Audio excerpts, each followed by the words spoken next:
네, 이 주진영 전 한화투자증권 대표, 지난 국정농단 청문회 스타로 불리기도 합니다.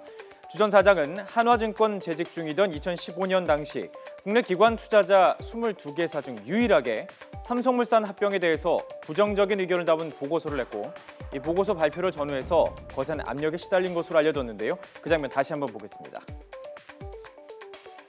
삼성그룹에 아는 제 지인들로부터 한 4사람에 걸쳐서 전화가 와가지고 처음에는 뭐 의결권을 위임해달라. 저 당시 제가 위임하지 않는다고 하니까 그 다음에는 그러면은 찬성해달라고 전화가 왔고, 그것도 이제 부정 안 하겠다고 하니까 정 그럴 거냐라는 식의 얘기들을 들었습니다. 이렇게 되면은 주사장이 물러나야 될 거다. 그래서 제가 먼저 사임할 일은 없으니 만약에 물러나게 하고 싶으면 법적인 절차대로 하십시오. 그렇게 얘기를 했습니다. 자, 이 발언을 할 때 사진을 보시면 알지만 바로 앞에 앉아있던 사람, 김승현 한화그룹 회장이었죠.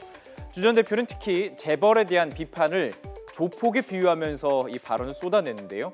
김 회장은 이 발언을 바로 뒤에서 들어야 했죠. 이를 두고 네티즌들은 이것이 진짜 뒷담화다 이렇게 부르기도 했습니다. 그 장면 다시 한번 보시죠.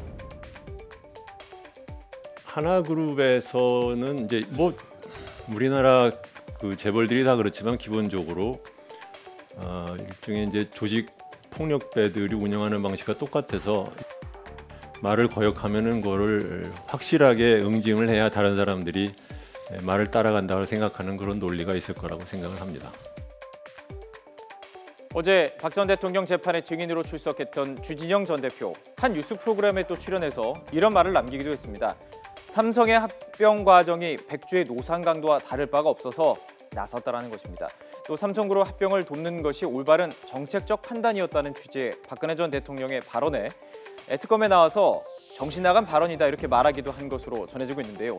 오늘 아침 라디오 방송과 인터뷰에서 이렇게 말했던 근거를 밝혔습니다. 들어보시죠.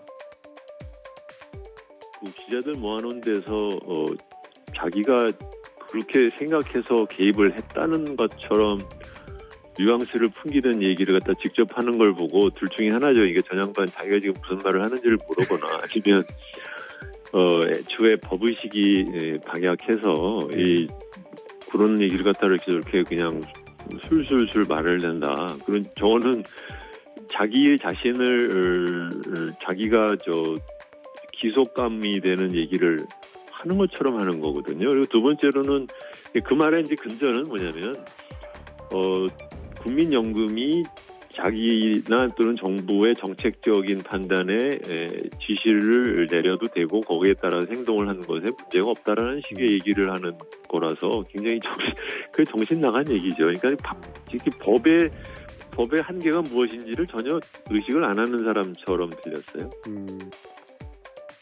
삼성물산 합병과 이 과정에서 국민연금이 개입한 부분, 박근혜 전 대통령 또 이재용 부회장, 최순실 씨의 뇌물죄를 밝히는 아주 중요한 핵심 사안입니다.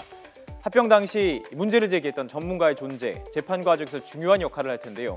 그의 입에서 나온 이 같은 증언들이 재판에서는 어떤 역할을 할지 주목됩니다.